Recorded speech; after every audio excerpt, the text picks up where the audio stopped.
like to call to order the October 28th board meeting of the Dearborn Board of Education. Welcome, everyone. Do we have a roll call? Hussein Berry. Here. Joseph Guido here. Mary Lane. Here. Roxanne McDonald. Here. Amy Shellis. Here. James Schoolmaster. Here. And President Adams. Here. Next item. Pledge of Allegiance to the flag. Dr. Joshua Tynan, Principal of Howell School, will lead the Pledge of Allegiance. And Quam here from Howell School. Why don't we scoot you up right here? He's going to lead us in the pledge. Ready, Jonathan? Flag's right Do there. the pledge. Here we go.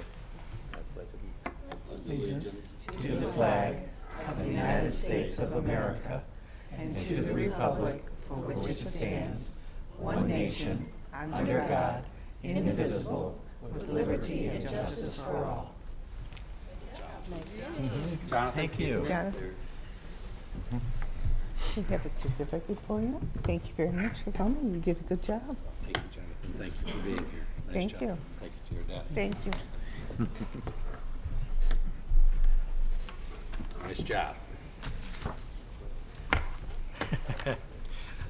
Thank you very much, Jonathan. Next item. Superintendent's update, agenda items. On agenda items, you do have two retirements. You have Sabah Beydoun, who is retiring from William Ford after 22 and a quarter years of service, and Cheryl Murdoch, a Smith custodian, who had 26 and a quarter years of service. So we congratulate both of them and wish them well as they go off into retirement. Then on non-action items, just to update the board quickly on 3 legislative items and then 3 other items. The Senate did pass HCR 11 to go ahead and continue with Common Core. The House is expected to pass that as well, so that's a good sign. Number 2, the legislature is looking at telling the state to go to ABC letter grades instead of the color grades. We hope they make more changes than that. Because in the current grading system, you could have all A's, but you get 1 D or E on the report card, and you can't do better than a C. Well, we don't do that to kids, so why are they doing that to school district? For example, Dearborn Schools was rated green, but we were graded down because of our priority schools. So we'll continue to work with the legislature on that. The legislature is also considering legislation that would require every school to have EpiPens. Have a little bit of concern with that, although we certainly understand the issue of wanting to make sure, as myself have had to use EpiPens, certainly understand the importance of it, but we'll work with the legislature on some concerns. The non-legislative items, just updates on 3 requests from the board. Just want to update you. We have a request on the feeder systems and their plans, the elementary to middle to high school, the feeder systems. Mr. Berry had asked for that. They are meeting and they are setting their goals and plans, and we will have them come present to you in the near future on that. And I know that Member Lane had asked us to do some recycling. We were working with the city and also our contract haulers to see what additional things we can do, so we'll be working on that and reporting to you. And then also on the bilingual endorsed diploma, I have formed a committee made up of some high school and our language experts, and they're coming up with recommendations to share with the board as well. So we'll have reports on those 3 items at future board meetings as soon as possible. That's it. Thank you. Oh, Member Lane, great. Trustee Lane? Superintendent Wiston, if you are forming a committee on the bilingual, perhaps at least at a minimum, you could keep the college aware because they're also working Yep. on a similar. I think the two people that presented to you at the Will it college board be meeting one are on of, that. okay, all right, then in are on that that, case, so- they know what's going on So with the it's- college, then so that we good. can keep it together. Yeah, with both if those. not them, then at least just No, to, they are. I mean, to make sure the college is aware of what's going on. Yep. That's it. Thank you. Next item. Citizen participation. Citizens wishing to address the board on agenda and non-agenda items for action who are signed in by 7:10 p.m. by submitting a blue card to the secretary may speak at this time. I have 1 blue card. It's from Bruce Leap, and it's wishes to speak to the board about the acknowledgement of the donation of over 500 books to the GSRP and special ed early childhood students. Yay. Good evening, Board, Mr. Whiston, President Lane, or President Adams, excuse me. We well, nobody else came. Myself, on behalf of the GSRP teachers, the early childhood teachers in the preschool, the special ed preschools, we'd like to acknowledge that the DFT donated over 500 books for us to take to the children at our home visits, because we have to do multiple home visits a year. We were each able to give a student a brand new book at their house. A lot of us took pictures with them, and we just wanted to thank the DFT for putting that through. And like I said, it was over 500 books, and they were all, age appropriate. Most of them were board books, so they were a little sturdier. So it was nice, and the families were very appreciative to have a book that they could keep at home. And we just wanted to acknowledge the DFT for that donation. This is an ongoing program that the Yeah. DFT has been doing and putting a lot of books in our classrooms and with students. And this was over and above, so that they could start out their first experience ever with fresh books from the Dearborn Public Schools teachers. So we wanted to thank them. We appreciate that too. I did hear a comment, in some cases, this is the first book they've Yes. had in the house for Yes, their it is. children. That's Yep. amazing. Yeah. So thank you very much. Thank you. Trustee Lane? I was just going to say the same thing. I know we read in the summary that Mr. Leap said that in some homes there were no books, Right. and this was the first book that a child had received, so it's really Amazing. terrific that you do that. I was kind of surprised in an age of electronic books and people fretting about whether paper books would disappear, that I know when we would make donations of books at Snow School, the librarian there would roll them into the school, and she would almost be mobbed with kids wanting to check out books. So it's a great thing, and I really appreciate the Teachers Union doing it. It's wonderful, and I thank you for it, for all of those kids. Thank you. Great. Thanks again.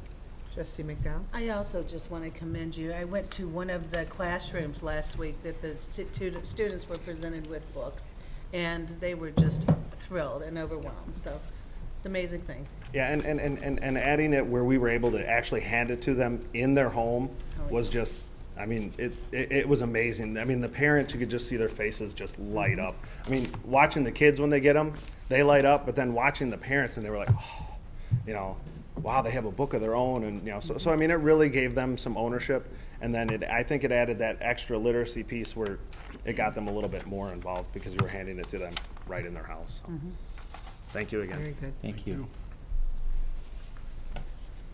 Next item? Approval of minutes. Approval of minutes of the following Dearborn Board of Education meeting, the regular P12 meeting of October 14th, 2013, Board Report 13-45. Recommended action, make any necessary corrections and move approval of these minutes. So moved. Second. Are there any changes or corrections to the minutes? Hearing none, we will attach a unanimous affirmative roll call. Next item. Recognition and acknowledgements, commendations. None? Unless the board has some? I was going to say, any board member? Trustee Barry? I'd like to recognize Becker School for beating the odds. I know Superintendent Wisdom mentioned it before, but in our board notes, there's some amazing stats here. The fact that the demographics are 85%, over 85% ELL, and 90% economically disadvantaged. I mean, that's telling us something. No excuses. So congratulations to the team at Becker School for accepting that. No excuses, take ownership of the kids, and I read in here, #2 elementary school in the state. They were recognized for that. That's amazing. Great job over there. You hear about Well all said. the roadblocks, but they've You know what? stepped And right over 'em. I've talked to a few, Yeah, that's great. some of the staff over there, and I mean, when you talk to them, you can feel the passion, and I know when they have the PTA meetings there, that room is full too. A ton of parents Yeah, show up. yeah. That's great news. It is great. Congratulations to them. Trustee I just Kudo? had a question. For a while, we were having students do the commendations. Are we doing that anymore? Yep, we're still doing it when we know we have a long list, and it's just okay. one or So two, it's then. Just, it depends on what the subject is. Okay, because I always like that. Yeah, I think Mary That'd be Lane good to started that when continue. she was president. We like to see the kids here. Absolutely. Next item. Acknowledgement of donations. We do have one, a donation of $1,168.70 has been offered to Bryant Middle School by Big Lots as part of their 2013 Lots to Give customer program. And those donations were very much appreciated by Bryant. Very good. That's it. Next item. No other? No other? I have another. I would like to ask Glenn Maleko to come up to the microphone, please. Thank you, President Adams. Good evening, board members of the Board of Education. I'm here to just make a brief statement. We would like to congratulate our superintendent, Mr. Brian Whiston, Okay, I'm gonna shoot regarding his nomination for Superintendent of the Year award with the Michigan Association of School Administrators.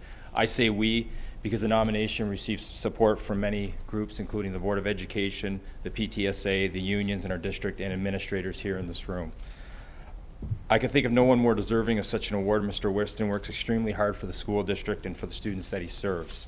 He is very passionate about his job, which includes striving for nothing short of excellence as he leads our district to provide a high-quality education for Dearborn students. I'm also proud to say that he has done an outstanding job at engaging all school stakeholders within the school community. We all wish him luck, and we hope that he wins either the state or national, but we're just glad for him on his nomination and appreciate all that he does for the district and the students.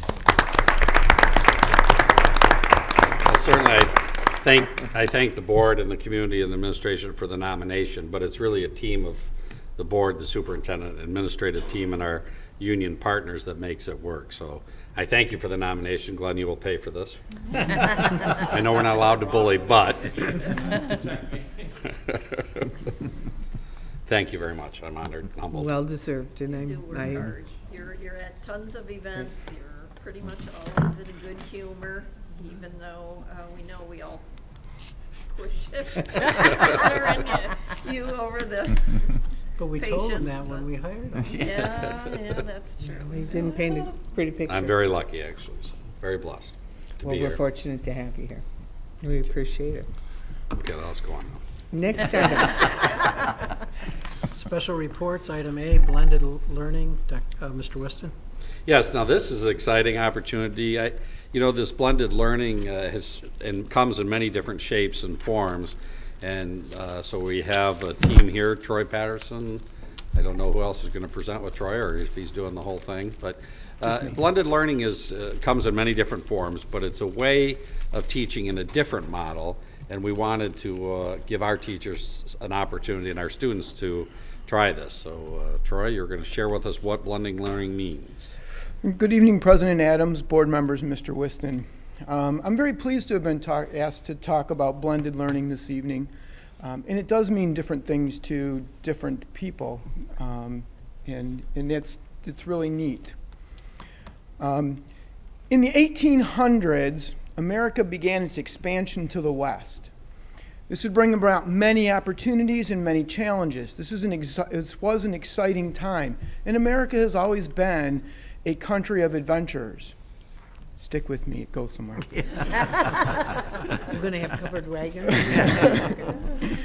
Like the westward expansion, the development of the web is also filled with many opportunities and many challenges. And in many ways, the development of technology and the web is similar to the westward expansion.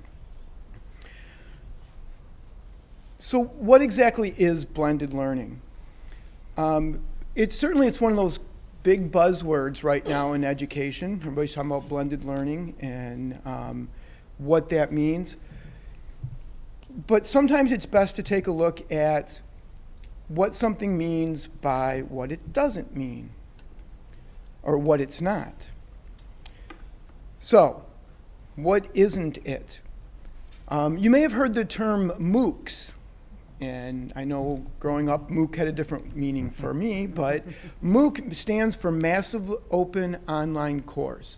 And a lot of the big universities right now are offering MOOCs. And MOOCs are really not blended learning. The other thing that you'll see is completely online web-based courses. Those are also not blended learning. Blended learning involves some learning online and some learning that is face-to-face in a brick-and-mortar building. At least part of the delivery is online. Part of the delivery is by a teacher in a building. There are basically 4 general models of blended learning. One is the rotation model, and there's several things that are actually in the rotation model. The rotation model means that students are rotating amongst different activities. Now, this can be done in a station rotation model, which means that students could be working in one classroom and work on the online piece as part of it. Think of traditional groups or stations or centers in elementary school, and the online piece is one of those. Another example of this that's very popular right now is the flipped classroom. The flipped classroom is really a rotation model. The students are doing part of the work. They're doing the lecture, listening to that online, and then they're doing the follow-up work in the classroom. And then there can also be an individual rotation model. Secondly, there's a flex model. And this is where most of the curriculum is delivered online, and then some of it is delivered within the classroom, and the teacher kind of supports as needed. There is the self-blended model.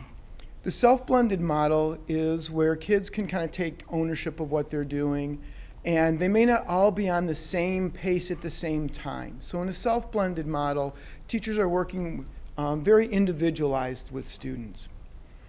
And then finally, there's the enriched virtual model.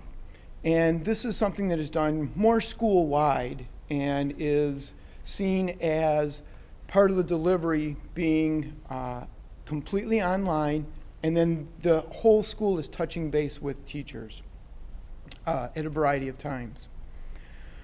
There are several challenges that go in place of this, though. Like I said, this is kind of like the Wild West. Some of those are time for teachers. Teachers already have a pretty full day as they're going along. And this is another thing that can take a lot of time, especially in the beginning, to front load that, to record those videos, to put those things together so that they make sense. It's also the process. This is a different process than traditionally lecturing to 30 kids at a time. So it's a skill set that teachers are developing and teachers need to develop.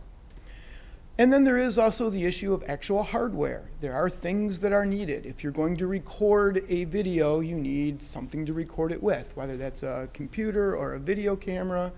You need places to house that, and then kids need to be able to access it. And as Mr. Leap pointed out earlier, a lot of our kids don't have books, and a lot of them don't have computers at home as well. So there are some challenges to this as well. So what has the district been doing about this? Well, the district has been supporting blending learning for quite a while now. We've built a very robust infrastructure. And one of the things that we've put in place is iLearn. iLearn allows for any teacher to create those lessons that they need to create. It allows them to create those resources and give them a place to house that. It's a virtual classroom, and it's available to all of our teachers. We've also been doing a lot of training, and we've done training over the last couple of years, and we continue to do training. Mr. Kenneberg and I have visited several schools. We go and hang out for the day, and we provide teachers with one-to-one training that they need. So it's not just canned, this is how you do it, but it's responsive to what they need. Because a lot of teachers are at different places along this path. They're not all going at exactly the same pace. We do have a lot of examples right now of some successful blended learning. I'm going to touch on just a few. Over at Dearborn High, we have a sign language teacher who is recording the sign language. I can't do sign language, so this is my sad attempt at that. She records the sign language so that the kids can view that. They can look at it on their own time. They can process. They can look at it again if they need to. They take control of it. And then in the class, they do support for that. Over at Edsel Ford, we have a teacher who's working with the kids doing creative writing. The kids are writing a book and they're collaborating on it. As they get to the end, we'll be able to put this into an ebook very quickly and efficiently so that we lower the barrier for the teacher and for the students. They're doing some interesting writing too. It's pretty fun to read. Over at Fordson, there's a business class, introduction to business class, where all the resources are available for kids so they can go back over it on their time, their space, whenever they want to. It's all separate. There are lots of middle school examples as well. Everything from science to math to language arts to social studies. Teachers are taking this and they're running with it. An important point to stress is this is something that becomes a different way of doing something. It is not taking a $500 computer and replacing a $1 pencil. It is doing things differently. It is tapping into different skill sets for kids, and it is not one size fits all, but it is another tool that we are providing for students and students are taking advantage of. We're growing, we are implementing, we are advancing blended learning throughout the district, and we know that this is going to continue to grow. We know this is going to expand. And when the bond passes next week, it will give us even more tools to be able to get into the hands of kids so that they can take advantage of that as well. Questions? Trustee Shellis? Comment. I think this kind of goes along with this. My 8th grade son is at Woodworth, and they use iBlog. And he has a science teacher, Mr. Tucker, who is fabulous and is doing something similar to, I'm assuming it's part of this iLearn. For example, vocabulary words. They're online and they can play different games to learn the vocabulary words. And I was incredibly impressed with it because I know from my experience that different kids learn things differently. And while this was all the same material, it was presented in different ways. And I don't know if it's a program or something that he created, but it turned out to be a tremendous help to my son. And so having that resource available that, it's difficult sometimes for parents because we want to help our kids study, but, I went to college, but I didn't go to college to learn how to teach. And so it's difficult for me to knowing how to do something and knowing how to explain it to someone else, is a totally different skill set. And I find myself stuck sometimes, and how do I help them? I know how I learn how to memorize things, but that doesn't always work for everyone else. And so having these options at home has been a huge asset. And that is one of the strengths of blended learning is different kids learn in different ways. And You can explain one thing to one child, they Yeah. get it that way, and then you have to explain it another way to another. Yeah. and blended learning really does allow us, really for the first time to do that differentiation, to say, flashcards work for me. If I can see it, I can do it. And another kid, no, I need to draw it out.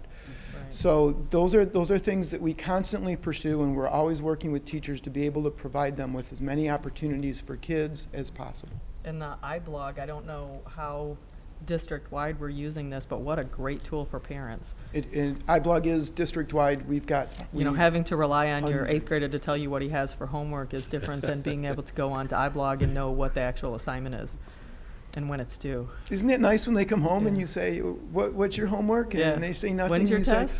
oh, Yeah. Well, that's you funny. mean the science homework? Oh, Yeah, yeah. it's very helpful.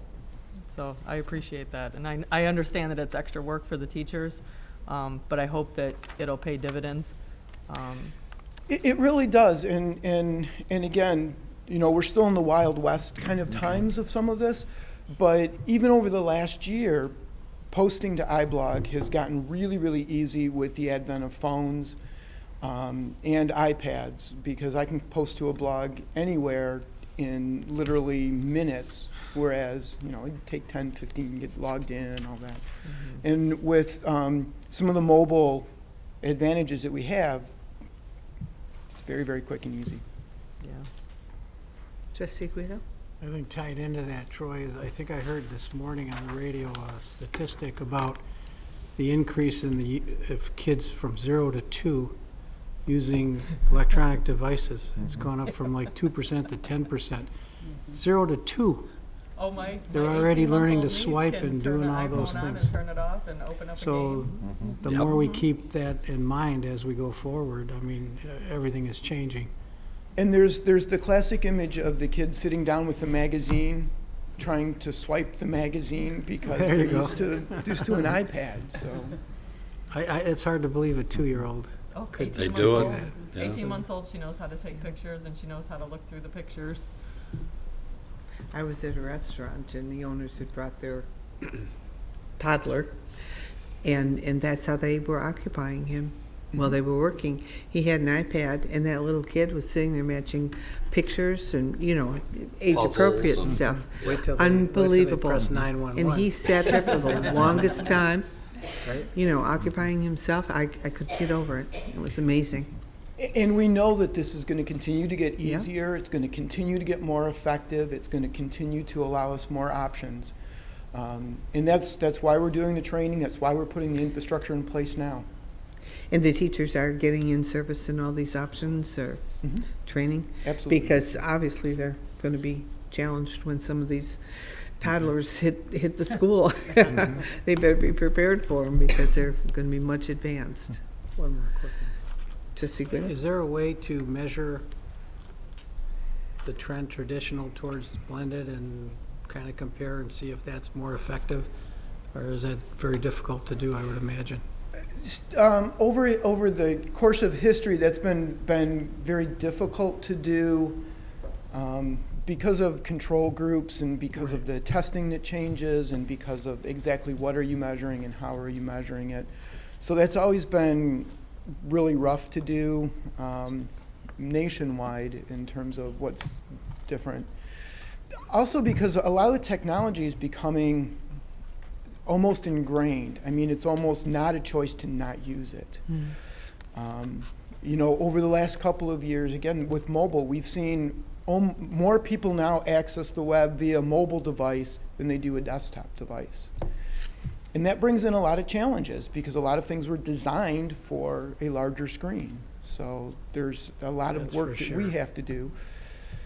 When I look at something online on my phone, I struggle. It's so small. My arms Keeps aren't us long old enough. people from, it's just not large enough text. You just can't read it. So, anyway. Trustee Schoolmaster, I think you had your hand up? Yeah, I just wondered if this program resulted in a lack of imagination for kids, because everything is so pictured and, lack of dealing well with others and lack of cooperation. I just wonder if there's any long-term ramifications. Obviously, it's one of those things that we have to grab and use for teaching purposes, but, I think that it's a tool, and I would hate for kids not to be able to use imagination, just imagination on their own, thinking through their own mind and whatever, because everything seems so pictured on the internet, and everything is, there's very little imagination. I think some of the research shows that actually a lot of the imagination, the creativity can actually go up because we can expect more from kids and they can do things in different ways. Excellent. So instead of filling out the worksheet kind of thing, they're responsible for creating their understanding. And one student's creation of that understanding could be very, very different than somebody else's. So actually, this is something that's good for creativity and good for imagination. Okay. Great point. Is there actually brain changes as a result of using a computer too much? Oh, absolutely. And is it beneficial or detrimental? Time will tell the answer to that one. Yeah. I know. But if you look at the brain research and look at the 18-month-old who's doing these things and compare that to an 18-month-old or 2-year-old that's not, it's wiring brains differently. Absolutely. But I don't think we know the answer yet as to whether that's good or bad. kids. Joe suggested that the danger is more would become lawyers. I think it's just the opposite.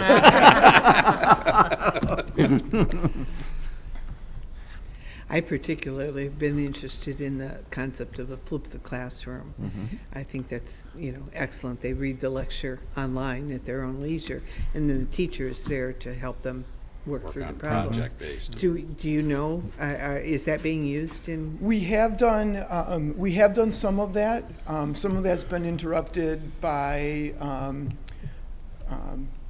teachers having babies. Bad timing on that one. And then there's some challenges that go along with that. Video takes a lot of space. Where do we house that? How do we make sure the kids can get to it? Getting the kids trained that they need to go through and look at these things and come prepared. Right. There's a lot of challenges. We've done a little bit of it. We haven't done like whole courses yet, but we have done, like with the sign language piece, where they're doing the sign language, and then they come in and they're reviewing and they're building off of that. I would bet it would be a lot of work. That's kind of why I was curious, because it is a total flip of concentration. What they're doing at home for homework is what they normally do in the classroom. So it would be a lot of work, but it makes sense to me. Yeah, and it's work in the front end. Eventually that pays off, but it takes a lot of time and a lot of energy to make sure you're getting those, and making sure that they're well done, not just done, is important as well. I think all the options are great, and as you said, they're tools for the teachers to use. We had a teacher who brought to us that she wanted kids to be able to categorize things. And she said, I just want them to drag the picture into the right thing. Great. And we said, we can help with that. And then she said, oh, by the way, I want it to work on a desktop, laptop, iPad, and phone. And we went, okay, it makes perfect sense, but I'm not sure the technology is there. So we had to do some work, but we've got something in place for her now so that will be ready to go. And one of the advantages of using the technology is once we do that for her, we can roll that out to other teachers with very little work whatsoever. So we do see some efficiencies there. We're supporting teachers as they're ready to go with it. Great. Is that generally how it works? Is the teacher has an idea of something they want to do, and then they come to you, the tech expert, and say, make it happen? We try to seed some things, Okay. but what really is effective is when somebody has ownership of it. Okay. So if we come in and dictate to somebody, you're going to do this, it's much harder to make it truly work. But when a teacher comes to us and says, I want to do this, and they're invested in it, that's when it really, really makes it to the kids. So we do a mix of both. We provide lots of opportunities for teachers, but when they give us that opportunity, we grab hold with all that we can and make it happen. On desktop and iPad? On desktop. The iPad was the tough one. Good. So. Any other questions or comments from the board? Thank you very much. Can I not follow Interesting. Superintendent of the Year next time?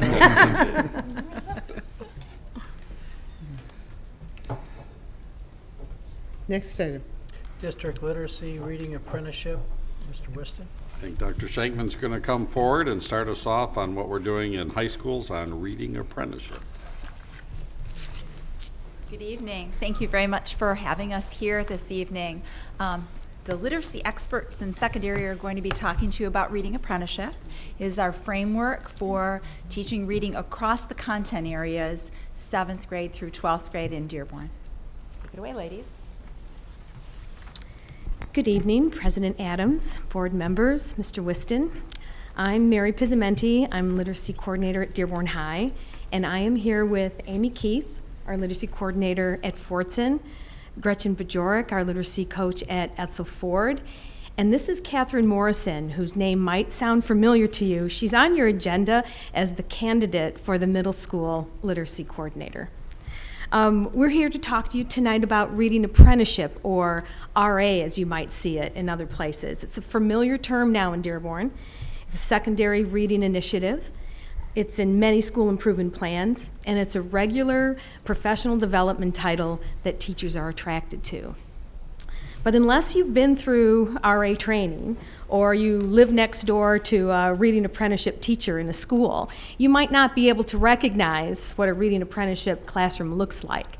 So that's why we're here tonight, to help you understand what a reading apprenticeship classroom is. It's not a strategy. RA is not a strategy, but a framework, an instructional approach that's developed to increase student achievement, comprehension, and fluency of content area materials. For many years, other content area teachers thought that reading or literacy was reserved just for language arts teachers. But now, all teachers are literacy teachers, and reading apprenticeship is something that science, social studies, and lots of other content area teachers are using as their approach for their content area instruction. So it's designed not just for language arts teachers, but it's designed for science and social studies and others. And it draws on that untapped expertise of a teacher in a content area. They become content area reading experts. And it is designed to show teachers how to make their thinking process visible to the students. A science teacher reads things differently than the rest of us. And with the reading apprenticeship approach, they can instruct this to their students. They can show their students how they think through reading a science report or a lab report or science textbooks. A social studies teachers, they look at social studies differently, and they're taught to show their students how to read primary source documents, how they think through reading an article or something that has to do with current events. Because they are content area reading experts, the students become more confident about their own approach to these different content areas. So RA, they're aimed to make the students and teachers aware of their thinking behind their reading. It makes them, or what has been always invisible, that thought process in your head, it makes that thinking visible to students so that they can see it and that teachers can see how students are thinking about this type of reading. Reading apprenticeship is organized around routines and approaches, and it's based on a framework. There are 4 different dimensions. Social and personal is, it's the how a classroom is set up. And the cognitive and knowledge building, it's the how, and it's the what is supposed to be taught. So reading apprenticeship also aligns nicely with Common Core. And after tonight's announcement, well, that just makes, it maintains our relevance. So I'm glad to hear about that announcement. Because reading apprenticeship increases student engagement. They have student-centered routines and practices that promote the independence of reading. And it helps students in a variety of ways get through that very difficult text and prepares them for that rigor of the Common Core and instruction and college and career readiness.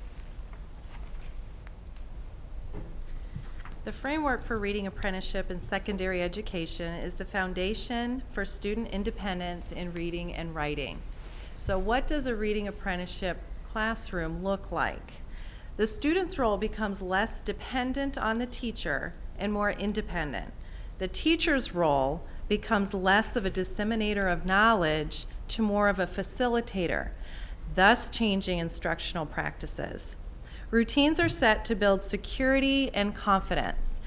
And I brought some chart paper with routines and dimensions to the board this evening. This is what would be in a reading apprenticeship classroom. These posters are set as visual reinforcement of that framework. You can see the dimensions. There is formative assessment posters, got, need, the close and critical reading questions. It reinforces what good readers do so that when students are struggling or coming across roadblocks or challenges, they can look up and see those visual reminders of strategies to overcome those roadblocks. And we reinforce routines with individual, pair, and group activities, literature circles, which are somewhat of a mini Socratic circle, think alouds and talk to the text. Students become more comfortable talking about their reading and writing as well as their confusion and challenges. This is due to the social and personal dimensions that are reinforced and modeled and scaffolded by the teacher. Students build knowledge and cognition due to the teacher focusing on the knowledge building and cognitive dimension. And as a result, students are making their thinking visible, whereas in a traditional classroom, it's all kept to themselves, and the teacher doesn't know what they're thinking. We assume that they are comprehending, whereas in a reading apprenticeship classroom, they're making that thinking visible through the metacognitive conversation. They're talking about their thinking, they're becoming more critical in their thinking, and this is also building stamina, reading stamina with text complexity and confidence as well.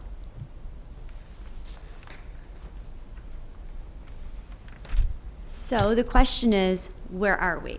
And how are we scaling this up in Dearborn Public Schools? And I'm really excited to say that to date, we have 151 teachers of language arts, science, and social studies that have been trained across the district. Those are secondary teachers, 7 through 12. Some have been trained through West Ed, some through the RAISE grant, and the rest through district cohorts 1 and 2 last year, which was conducted by literacy coordinators. This translates into approximately 116 hours of training with a minimum of 15 hours of training per staff member, so per those 151 staff members. We also are very fortunate to have 3 consultants in the district. Catherine Morrison happens to be one of those consultants.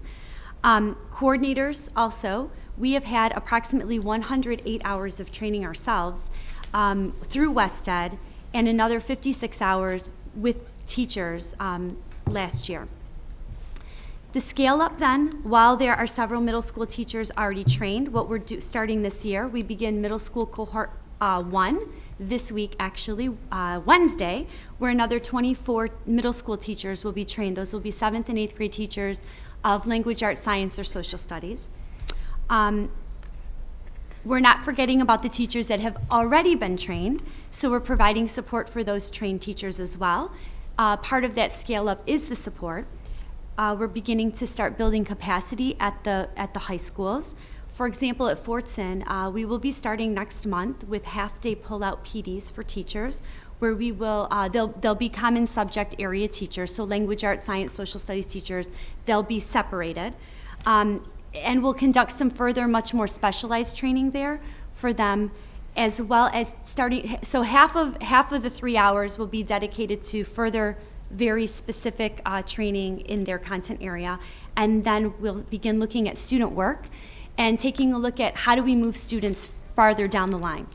Model classroom visits are also becoming a norm in the district. We started those last year where RA teachers had teachers come in and observe their classrooms.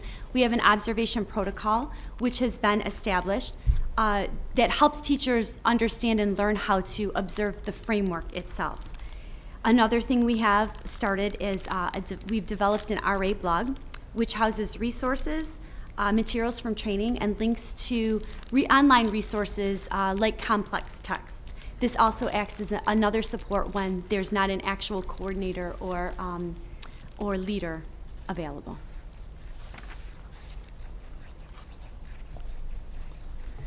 Reading Apprenticeship is driving an instructional shift at Etzel Ford. Language Arts Plus is one of the 3 intervention classes developed in response to our student needs. The Language Arts Plus framework is 20 minutes of SSR Plus with sustained silent reading, a 10-minute mini lesson, 25 minutes practice. It's all tied into the Reading Apprenticeship framework. We've purchased classroom libraries for the Language Arts classroom of high interest Barnes & Noble type books.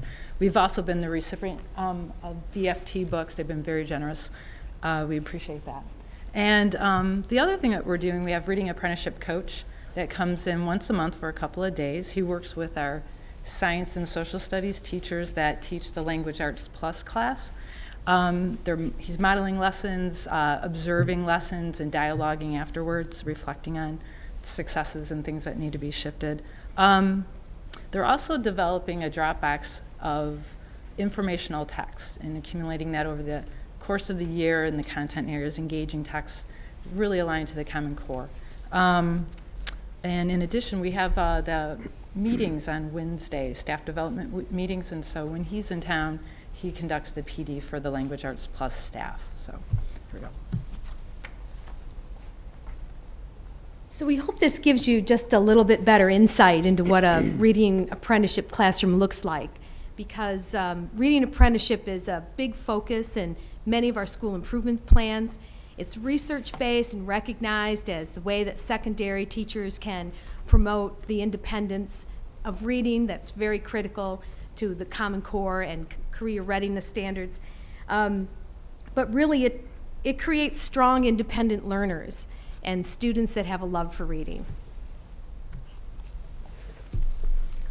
Any questions from the board? Any questions? I have a quick one.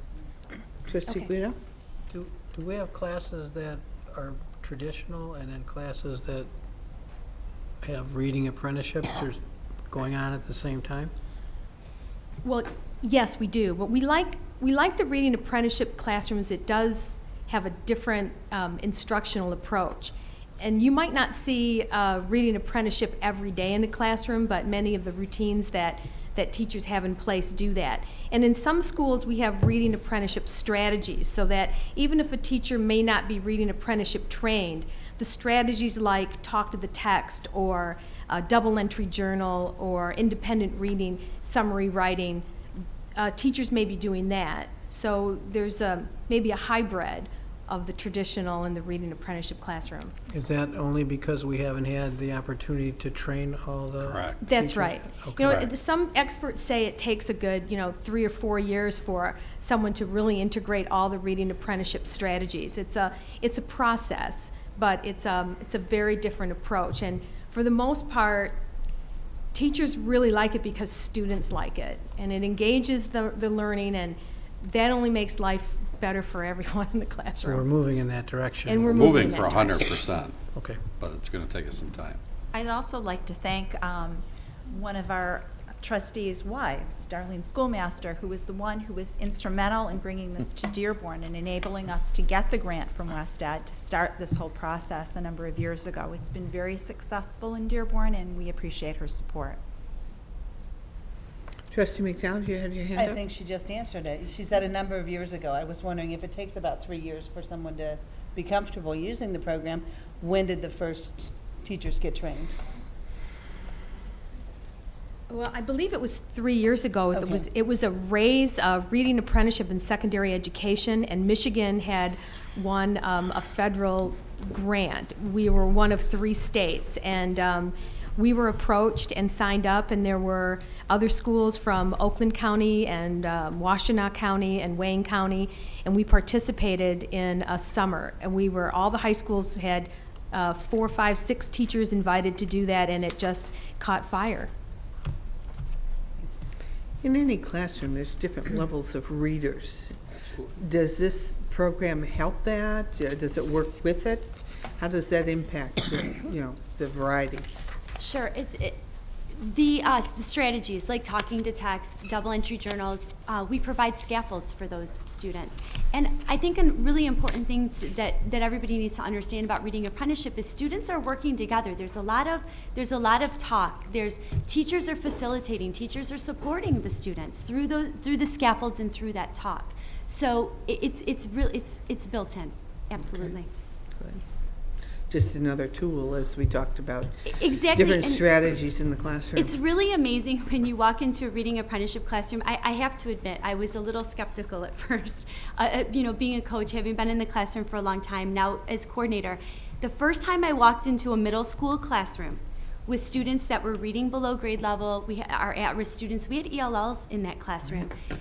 And it was working, and everybody was reading, and everybody was engaged. I just stepped back, I'm like, wow, they were serious, like this really works. So it's an interesting thing when it works in a 7th grade classroom with students that are struggling and with seniors that are struggling. Like, it's really incredible. That's great. Any other questions or comments? Thank you very much. Thanks for all your work. Hopefully we'll eventually not need remedial classes at the college anymore, if this all works. Sounds like Well, that's first we have what to solve that at our level, which we have a lot of work to do. Right. And I'm going to have a report for the board on the reading, a comprehensive report on reading coming up. We're working on it right now, but we have a lot of work to do here first, and then we'll get to the stopping the remediation. Well, and if it's, But we have a lot of work. resolved at this level, it will take care of itself at the next level. Right, but we have a lot of kids who get to middle and high school reading, behind grade level. But we're working on it. We have a Great. report coming for you. Well, the Great. difficulty isn't just the reading behind grade level, because reading builds your writing skills. Writing, math, science, Comprehension, social everything. studies, everything. If you're unable to comprehend complex sentences, you're certainly not going to write complex sentences. Yeah, and if you're not a good reader, you're not gonna do well in any subject. Yeah. It's going to be hard in science, it's going to be hard Yes, in everything. yes, absolutely. But we're working on it, and we'll have a detailed report for you. That's all we can We're ask for. excited about it. Next item. S.M.A.R.T bond, Mr. Whiston. So if you haven't been paying attention, there's a November 5th election coming up, and we have a bond proposal, S.M.A.R.T bond proposal that we have talked about at every board meeting, and of course, we've been working on it for the last couple of years as a board and administrative team. But we don't want this opportunity to go by without one more opportunity before the election on November 5th. So David's going to give us a reminder course. Thanks, Superintendent Whiston and President Adams, board members. Yeah, we'll give you the kind of nickel tour here of our bond proposal for those who may not have heard anything about this yet. I would find that hard to believe. We've visited every single school, talked with every single parent group. Principals have done the same as well. And we've also talked with about 25 or 30 other community organizations, met with many individuals and other community groups as well. So there's been several informational mailers that have been sent out to our entire community. So the word has been out there. But the bond, our S.M.A.R.T bond is on November 5th. That's when all of our fun takes place. This is a $76 million bond proposal. And the great thing about this is that it does not increase the current millage rate, and we'll talk about that a little bit more. So why a bond now? Why are we doing this now? Well, we have some needs within our district. One of the things that we want to do is we want to look at our at security. One of the reasons why our schools are so safe is because of the relationships that we have. Relationships with our students, with our parents, and with our community, with the Dearborn, City of Dearborn and the Dearborn Police Department. And really, any expert will tell you that the way to maintain a safe school or a safe office or a safe building is to have good relationships with the people who are involved or working or going to school in those buildings. We kind of pride ourselves on having those great relationships, especially with the Dearborn Police as well and working with them. But obviously there's always something more that we can do, and we'll talk about some of those things that we're going to do. We also want to accommodate our growth in our district, 25 consecutive years of growth, which is a good thing. That means that we have good schools, good programs, such as our free college that we offer and our 5-year program. We just heard 2 reports that talked about some great things going on in our districts, and our parents recognize that and want to be here. So we've seen that growth in our district. And at the same time, in the past 5 years, we've seen an 8.1% reduction in school funding. So along with that growth, we've had reductions in funding on the other side. So when you put those 2 things together, you can see that you kind of reach a point where things aren't going to work. This Board of Education has always made a commitment to the assets of this district, the buildings in our district. Many years ago, this board said we are going to make sure that our buildings last a long time because they're an investment. Taxpayers have invested in this community by building new schools and building buildings, and we want to make sure they last. And you can see our buildings are aging. We have 11 buildings that are over 81 years old. So we have to address those needs that are occurring there. And then we talked about technology. Again tonight, we just heard a report about technology and how it's not just devices, computers or desktops. It's a variety of tools that we have to be able to provide our students for learning. And we also have an aging inventory of buses, a fleet of buses in our district. And you can see how that inventory is aging rapidly. Again, this is due to the reduction in funding. So some very clever and smart individual in the district came up with this great acronym called S.M.A.R.T, S.M.A.R.T, for security, modifications, additions, renovations, technology, and transportation. And that's just our little way of hoping that everybody remembers what this bond is all about, and that all schools will benefit from that. Now, when you go to the polls on November 5th and you look at that ballot, you're not actually going to see S.M.A.R.T on the ballot anywhere. That's our acronym. That's what we came up with as a district. But the official legal language will say school bonding proposal. Look for the $76 million figure. That's how you'll know that it's our proposal. It's on the front of the ballot.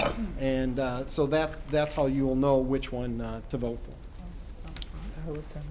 Yeah, we thought it was on the back, but Yeah. actually when, it's what the first information we were told, and subsequently we found out they did put it on the front of the ballot. The college is on the back. College, that is correct. Yes, Yeah. the college is on the back and we're on the front. So we talked about security, we talked about those relationships that we have to build such a strong school district, to build such a strong and safe environment for our students. But what are some of the physical things that we can do to improve that?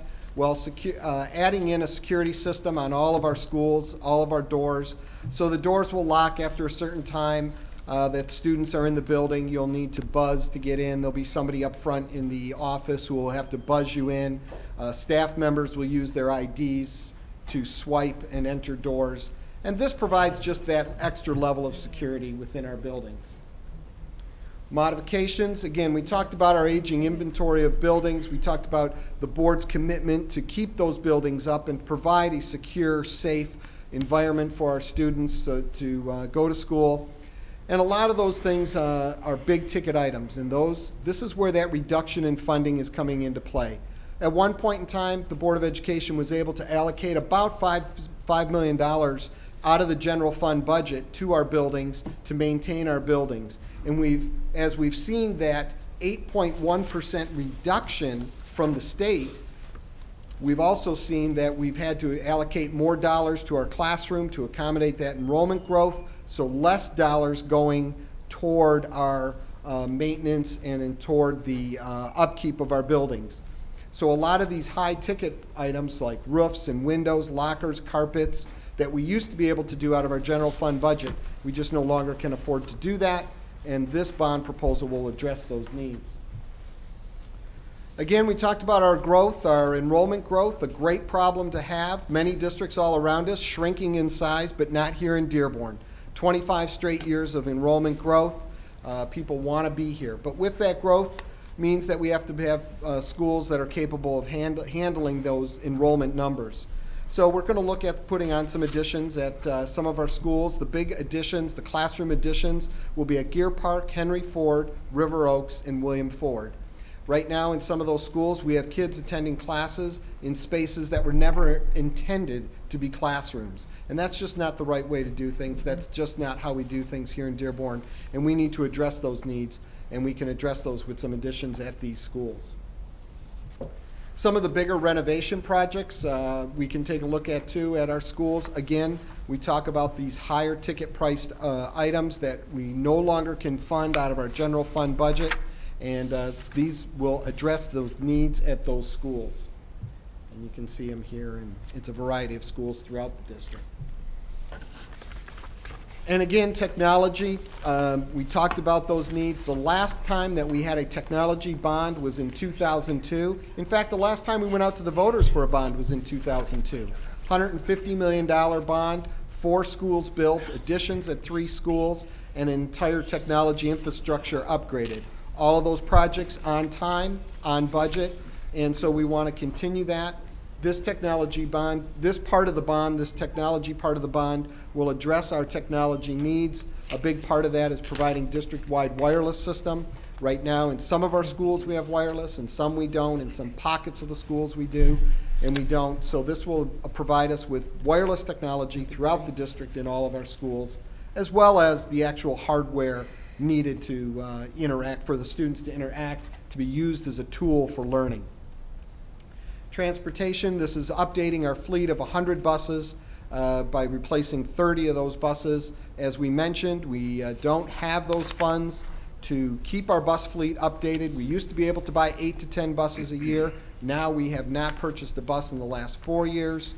Our fleet is aging. We are spending more money on the upkeep and maintenance of our fleet to maintain the safety standards that our fleet has. As you know, as this board knows, Our fleet consistently gets all green ratings from the state of Michigan when the state police come in to look at our fleet. It's because we maintain a safe fleet of buses. But in order to do that, it costs dollars to do that, and with an aging fleet, that expense is increasing. We don't want to continue to be reactive. We want to be proactive, not only with our buses, but with our buildings as well. Because being proactive, stopping a small problem before it gets big, will end up costing the taxpayers a lot less money than if we wait until the problem get too big to handle. So here's the part that everybody likes and that we like to talk about, and this is the no tax increase part of this bond. So currently, taxpayers are paying 5.35 mils. If this bond were to pass, they would continue to pay 5.35 mils. If this proposal was not successful, then that 5.35 would drop a mil or just a little bit more than a mil. So to put this in some dollars and cents that people can equate to and people can kind of relate to themselves. So we look at a house with a $200,000 market value, which means that its taxable value is about $100,000. That means you pay $535 a year currently at 5.35 mils. So if this bond is successful, you would continue to pay that exact same amount. If this bond was not successful, that 5.35 would drop down. You would be paying about $425 per year. So your savings per year would be just a little over $100, about $9 a month. So what citizens need to ask themselves is $9 a month worth that investment? Is it worth me paying the same amount and we can do all of these things for all of our schools, or is it better to save $9 a month and we don't do any of these things for our schools? So that's one of the things that people have to look at. But you really have to remember that 5.35 stays at 5.35 and does not change. So somebody was saying that that's not really, that if it doesn't pass, it drops. Yes, that's perfectly true. If it doesn't pass, it will drop. We are perfectly upfront and honest about that. David, before you leave that, I do want to point out that the taxpayers did get a $0.5 cut from the 2012 school year when it was 5.85, and that's because of the good work of the Board of Education, not only in paying off debt, but in refinancing debt at a lower rate to save the taxpayer money. So again, it's the board stewardship of the tax dollars that have allowed the millage rate to go down and would also allow us to borrow the $76 million at the same interest rate. So just wanted to point that out. Excellent point. Also, I guess just to tag along with that, that's why it remains at 5.35. Part of the current debt that this school district is paying is going to go away. And so this bond proposal, this 76, would replace that part that's going away, and that's why it remains at 5.35. So that's kind of how that comes into play. That is our SMART bond proposal in a very quick and brief overview. The election is on November 5th. We hope that everybody will obviously get out to the polls and vote. That's the most important thing. Take part in the democratic process and make sure you're out there to vote. Just a reminder, we don't have school on Election Day. That is correct. And so just want to remind people of that. And I think as the Board of Education, we can encourage people to vote yes on the bond issue. A $9 savings per household a month is, the children of Dearborn worth that. And I don't think that's the question. It's very reasonable, it's very much needed, and we hope everyone will go out and support it. The three key points that we've been emphasizing is just that the no tax increase, every single school benefits. Every single school gets the security, every single school gets the technology, every single school has some type of maintenance, renovation project taking place at their school.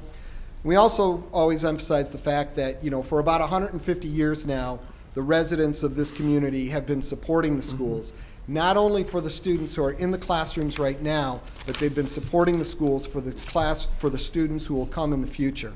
Fortson High School was the first $1 million high school in the country, and it is still reaping, we are still reaping the benefits of that investment of that school.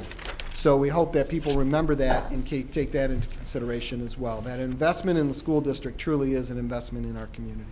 Absolutely it is. An investment in our future.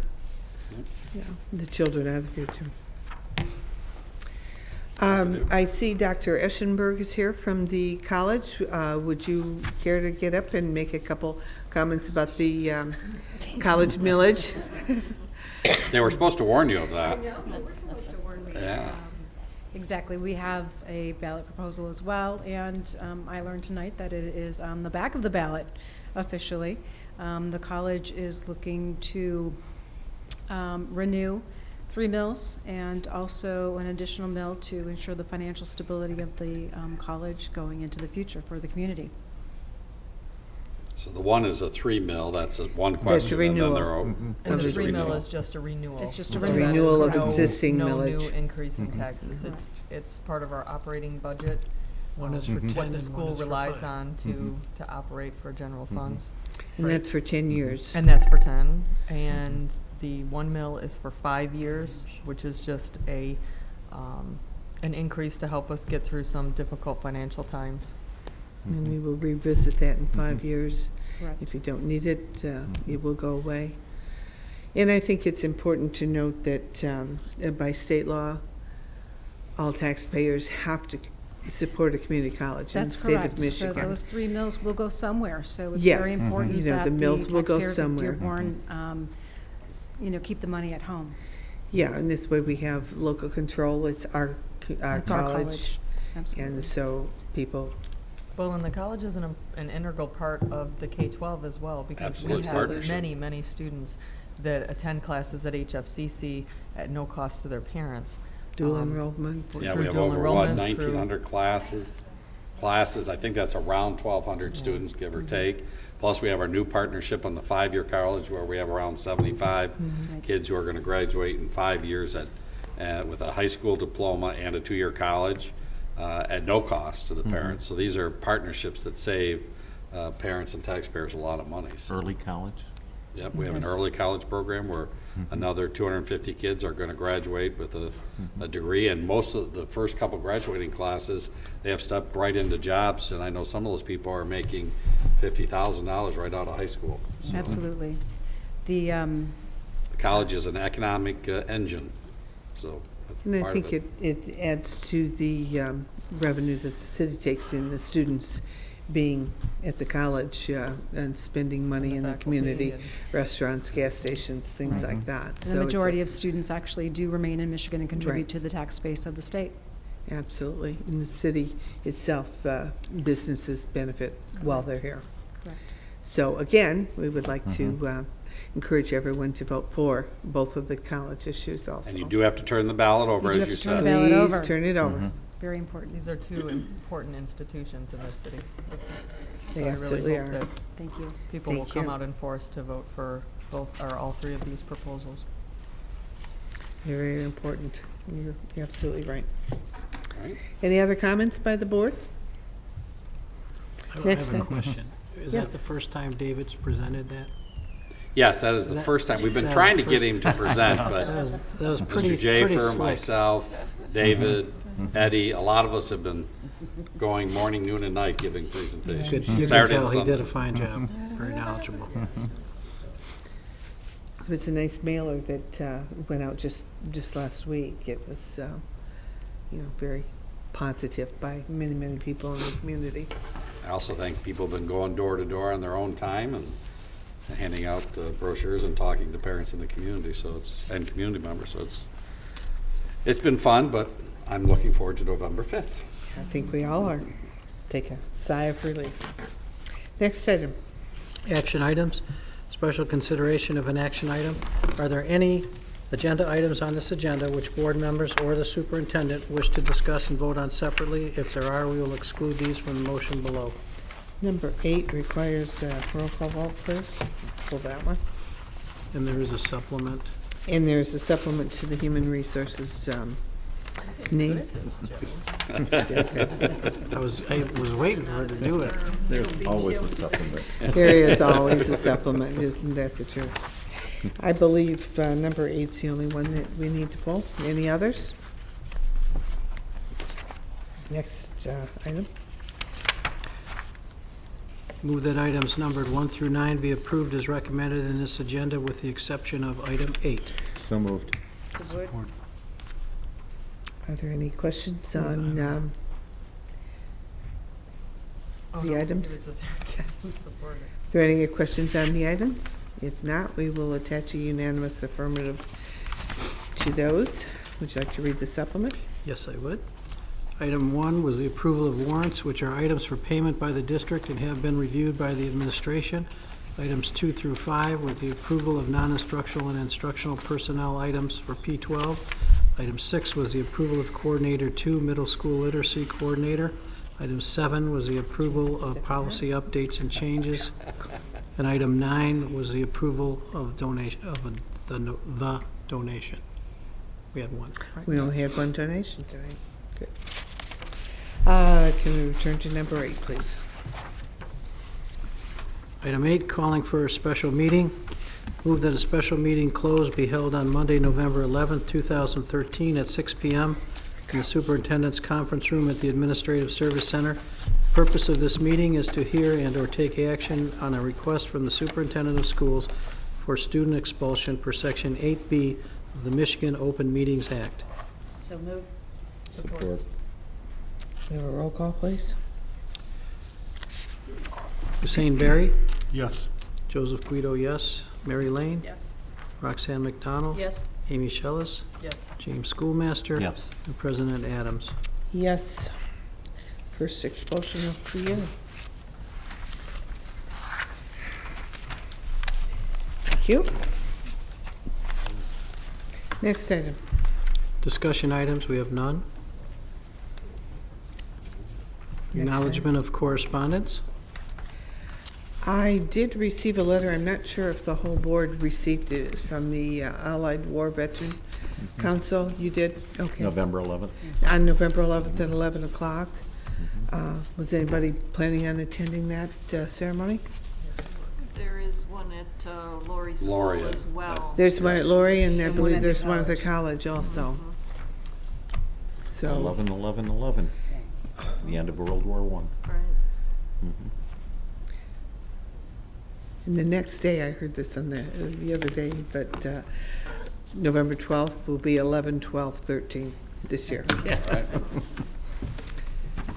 Okay, if anyone can make this meeting, please do so. I'm checking my schedule. I'm not sure I'm going to be able to make it, so if anyone else would like to, and more than one of us can go anyway. Okay, I want to make sure everybody received that. Next item. Board of Education Affairs, Board Member Committee and Organization Reports. Trustee Shellis? I don't know if it falls under this. I should probably just make this all one category because I think it confuses all of us. But anyways, this past Friday, I attended or presented at the MASB conference with Superintendent Whiston, Associate Superintendent Dr. Shankman, and Rada Wan from School Life. And I just would like to thank all of them because I think they did a fabulous job. Gail and I have presented before at conferences, but it was the first time I got to present with Superintendent Whiston, so that was exciting. It seemed to be well received.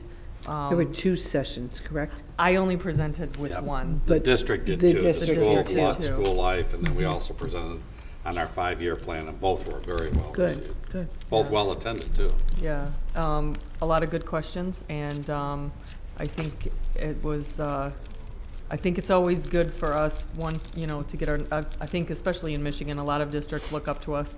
We're one of the larger districts in the state, and I think that it's important to give back when we are doing something right. I think for education itself, to be able to share those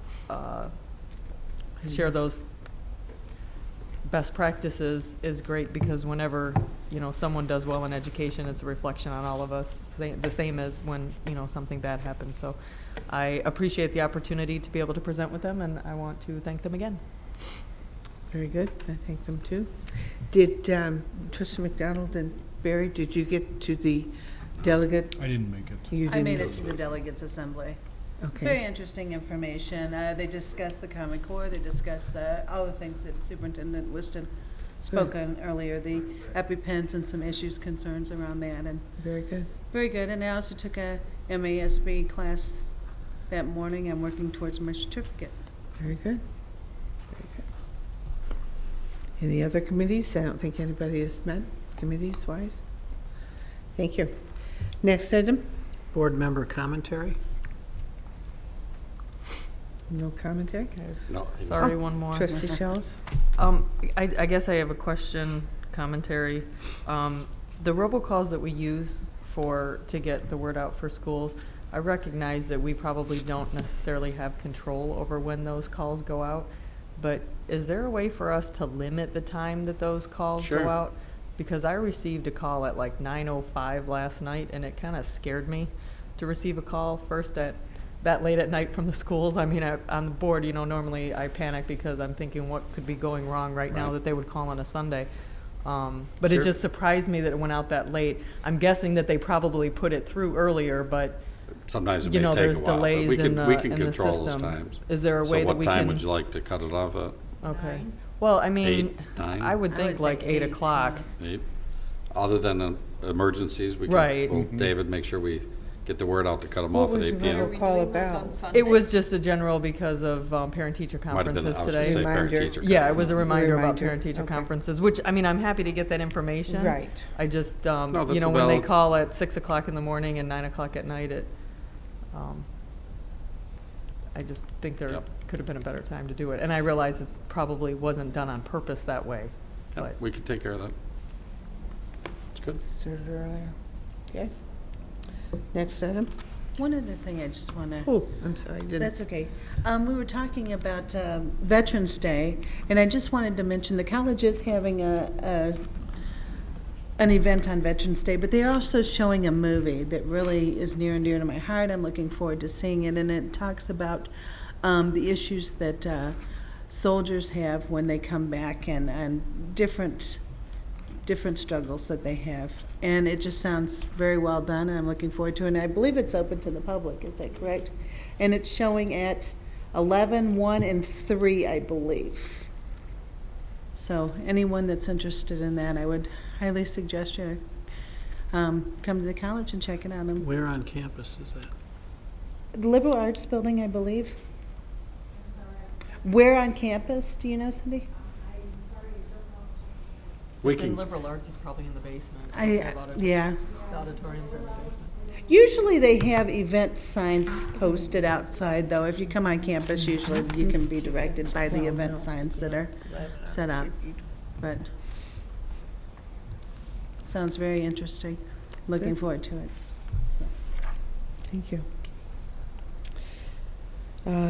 Next item. Request for information and/or future agenda items. we're working on several for you right now. Okay.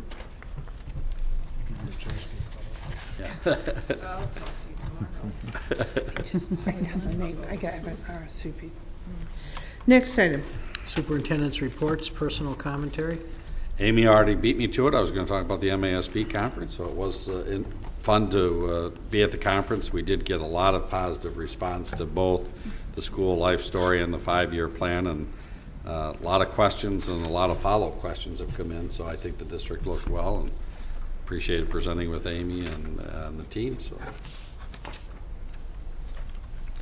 I do know that, the Wayne County Association of School Board group that I'm the representative to, often, they've asked about some of the concepts that we've done, the teacher evaluation program, the VIBA that we've got with the unions, things like that. They do look to Dearborn because they know that we think out of the box and try some unique ideas. So I'm sure it was appreciated. And we may have more questions about it. So That's thank on a you. national level as well, that they look to Dearborn for a Yeah, lot of innovations. absolutely. Next item. Any other? Nope. Okay, next item. Future meeting dates, Monday, November 11th, 2013, P12 special meeting, closed expulsion at 6 p.m. at the Administrative Service Center in the Superintendent's Conference Room. Monday, November 11th, 2013, P12 Board of Education meeting at 7 p.m. at the Administrative Service Center in the Frank Frenchie Boardroom. Monday, November 18th, 2013, HFCC meeting at 7 p.m. at the Andrew Mazzara Services and Conference Center in the Rosenau Boardroom at Henry Ford Community College. Monday, November 25th, 2013, P12 Board of Education meeting at 7 p.m. at the Administrative Service Center in the Frank Frenchie Boardroom. And Monday, December 9th, 2013, P12 Board of Education meeting at 7 p.m. at the Administrative Service Center in the Frank Frenchie Boardroom. So on the 11th, just a reminder, we do have an audit committee meeting at 5 p.m. Yeah, we didn't list it here, but November 11th. November 11th at 5, college. It's a college. I think I have it on my Well, that- calendar already. Yeah. Just That a was a reminder. personal reminder. But that will be held here. Yes. In the conference room. Yes, It's going to be a Correct. busy day. Yeah. but we didn't list it, so we wanted to make sure we Yeah. mentioned it. Well, it's a committee meeting, not a Right. meeting of the whole board. Yeah, next month is Plant Moran and the audits. Good. We're getting close to our holiday entertainment, right? Yep. That's my favorite time of the year. They come in and sing to us. The Christmas One of the carols. favorites. It is. Yeah, It's it really is very nice. enjoyable. Any other comments? Okay, we are adjourned.